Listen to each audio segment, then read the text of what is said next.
आइए हम लोग आज पढ़ेंगे संस्कृत। क्या पढ़ेंगे? संस्कृत। ग्रामर है ना जी। Yes sir. पहला ग्रामर में पढ़ेंगे, उप विषय में दिए हैं वर्णमाला। क्या दिए हैं? वर्णमाला।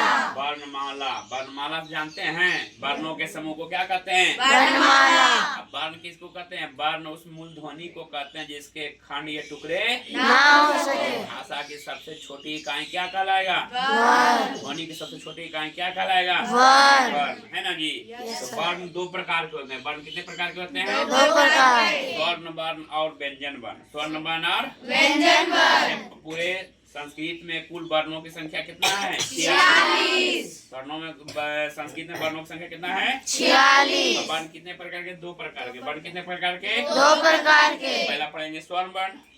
स्वर्ण वर्ण किसको बोलेंगे? स्वर्ण वर्ण क्या जिसके कोई खंड या टुकड़े ना हो सके। नहीं, जिसको उच्चारण करने में किसी और की सहायता और वर्ण की सहायता ना लेना पड़े, है ना जी। जिसको स्वतंत्र रूप से हम प्रयोग कर सकते हैं, बोल सकते हैं। जैसे बोलेंगे अ, बोलो आप बोलने में किसी और वर्ण की सहायता लिए है ना? लिए तो स्वर्ण वर्ण हुआ कहलाएगा। क्या कहलाएगा? हाँ, जिसको स्वतंत्र रूप से हम उसका उच्चारण कर सकते हैं, किसी और वर्ण की सहायता हमको लेना ना पड़े, उसको स्वर्ण वर्ण बोलेंगे। स्वर्ण वर्णों की संख्या 13 है। कितना है? 13। जबकि कुल वर्णों की संख्या कितना है? 46। तो स्वर्ण वर्ण की संख्या 13। स्वर्ण वर्ण 3 भाग में है। स्वर्ण वर्ण कितने प्रकार के? 3 भाग में। 3 प्रकार के है ना जी। तो पहला हर्ष स्वर, बोलो हर्ष स्वर, हर्ष स्वर, दीर्घ स्वर, संयुक्त स्वर। संयुक्त स्वर। हर्ष स्वर की संख्या 5। हर्ष स्वर की संख्या 5। हर्ष स्वर किसको कहते हैं? जिसको बोलने में एक मात्रा है, जिसको बोलने में कम समय लगे, वह वर्ण जिसका बोलने में हमको कम समय लगे उसको हर्ष स्वर बोलेंगे।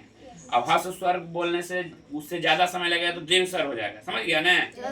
और संयुक्त स्वर में दो वर्णों के मिल करके संयुक्त स्वर बनता है। समझ गया? पहले आ जाएंगे हर्ष स्वर। हर्ष स्वर मैंने बताया, जिसको बोलने में एक मात्रा का या कम सबसे कम समय लगे उसको क्या बोलेंगे? हर्ष स्वर। बोलो अब बोलने में कम समय लगा ना जी।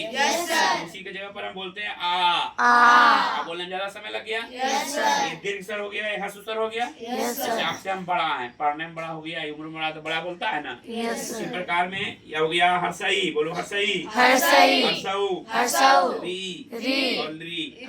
ये 5 जो हो गया आपका हर्ष स्वर हो गया। क्या हो गया? दीर्घ स्वर मैंने बताया, जिसको बोलने में ज्यादा समय लगे उसको क्या बोलेंगे? ये इसी का अ का हो गया आ।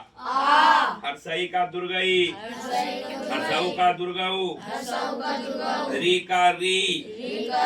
एक री को बाद में रखा गया जिसको हम बहुत कम जगह उपयोग करते हैं ना जी।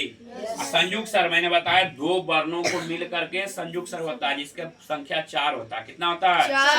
4 होता है। ए ऐ ओ औ। ए ऐ ओ औ। ये संयुक्त स्वर हुआ है ना जी। लेकिन ए बना कैसे? ए और अ और ई मिलके ए बना। समझ गया ना? और आई कैसे बना? और दुर्गाई बन के, है ना जी। आई बन गया। ओ कैसे बना? आओ हर्षऊ, हर्षऊ मिलके ओ बन गया। आओ कैसे बन गया? आ और दुर्गाऊ मिलके औ बन गया, है ना जी। अब हो गया ना? समझ में आया किसी को? दिक्कत भी हुआ? अब आएंगे स्वर्ण वर्ण। समझ गया? स्वर्ण वर्ण की संख्या 13 है ना जी। देखो 5 4 9, 9 4 13 हो गया ना स्वर्ण वर्ण पूरा। अब आ जाएंगे व्यंजन वर्ण। कितना आ जाएंगे? व्यंजन वर्ण होता है 3 प्रकार की, यानी व्यंजन वर्ण की संख्या 33 होता है। कितना होता है? 33। अब 33 होता है, उसमें स्पर्श व्यंजन होता है 25। स्पर्श व्यंजन 25 होता है। क से लेकर म तक सब स्पर्श व्यंजन है। क्या है? क से लेकर म तक सब। हाँ, कहीं भी हम बोलते हैं तो कहीं न कहीं हमारा क्या होता है? तालु, कंठ, मूर्धा, है ना, कंठ, ये सब क्या? ओठ, ये सब हमको स्पर्श होता है। कि इसको स्पर्श अंतस व्यंजन, अंदर से इसको बोल सकते हैं। उष्ण व्यंजन, एक उष्ण व्यंजन हुआ ना, तो स्पर्श व्यंजन 25 हो गया। क से क, ख ग घ अंगा, च छ ज ज ञ, ट ठ ड ढ न, त थ द ध न, प फ ब भ 5 गुने 5 25 हो गया ना। 25 आ गया, कोई दिक्कत? तो अंतस्थ व्यंजन य र ल व, ये 4 हो गया। कितना हो गया? 4। और उष्ण व्यंजन हो गया 4। कौन हो गया? तालव्य सा, मूर्धन्य सा, ह और स, डंटी सा एगो हा हो गया जी। 4 हो गया ना। और आयुग्वा बोलते हैं अनुस्वार और विसर्ग को क्या बोलते हैं? आयुग्वा। एक बाद में चंद्र बिंदु भी रहता है, लेकिन चंद्र बिंदु का बहुत कम जगह प्रयोग होता है ना जी। अनुस्वार और विसर्ग को बोलते हैं। एक अनुस्वार जिसका एक बिंदु हो, ऊपर में क्या बोलेंगे? अनुस्वार। ऊपर में चंद्रमा की रहेगा तो चंद्र बिंदु बोलते हैं। अब विसर्ग में 2 बिंदु रहता है, उसको क्या बोलते हैं? विसर्ग।